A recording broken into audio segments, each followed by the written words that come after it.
Magic is implicit when the high priest wears the plate on his forehead and stands as atonement for Israel before the Lord. The plate invokes the appearance of the Lord.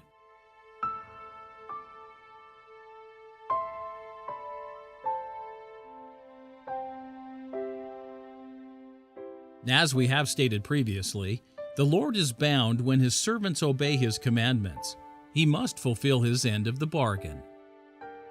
When the high priest wears the gold plate as prescribed and offers the atonement, the Lord then must stand before the high priest and accept the atonement. That is the commandment and the promise. The use of the magical sigil, holiness to the Lord, continues in modern temples. The incantation is found on almost all temples. The Church believes that the phrase merely designates the temple and its ordinances as holy. Temples are now more accessible than ever. Inscribed on each temple are the words, "Holiness to the Lord."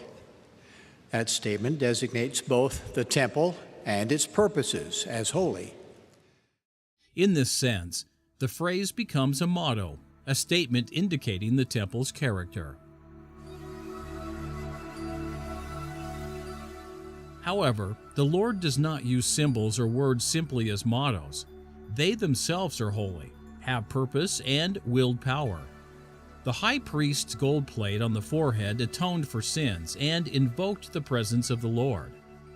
The Holiness to the Lord plaques on modern temples were designed to perform a similar function, the binding of the Lord's presence at the temple.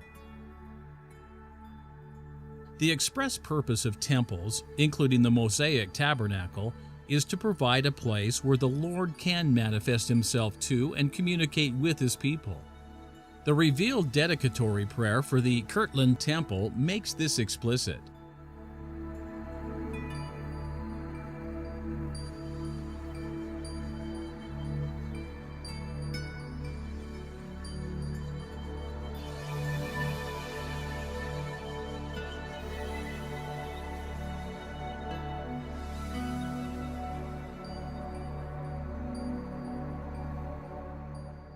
Although the Kirtland Temple did not have holiness to the Lord inscribed upon it, it did have the name of the Lord embedded within the inscription, House of the Lord.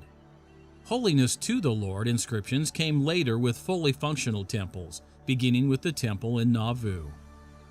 After the dedication of the Kirtland Temple, the good angel, the Son of Man, did appear in his temple as promised and as bound. He then promised to visit his people from time to time in this house.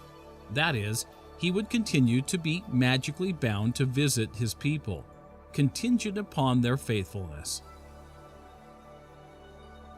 Afterwards, 3 more good angels appeared: Moses, Elias, and Elijah.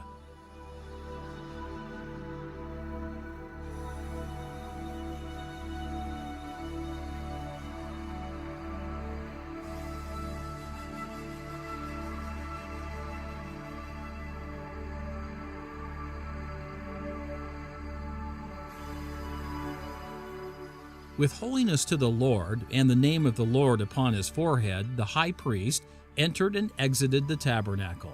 In other words, his incomings into and outgoings from the tabernacle were done in the name of the Lord. Ezekiel was told that this was part of the pattern of the heavenly temple that was to be followed in its terrestrial replica. It was law in the house of the Lord.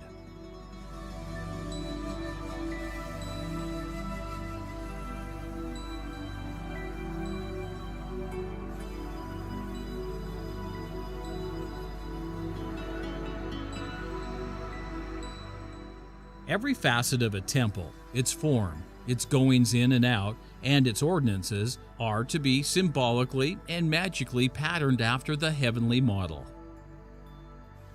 This law has been maintained in our dispensation, starting with the Kirtland Temple.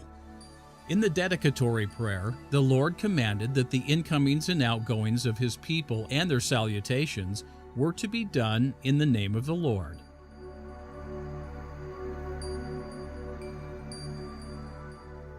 In fact, when they passed the threshold into the house under the sigil of the house of the Lord, they would feel His divine power and feel compelled to acknowledge its holiness.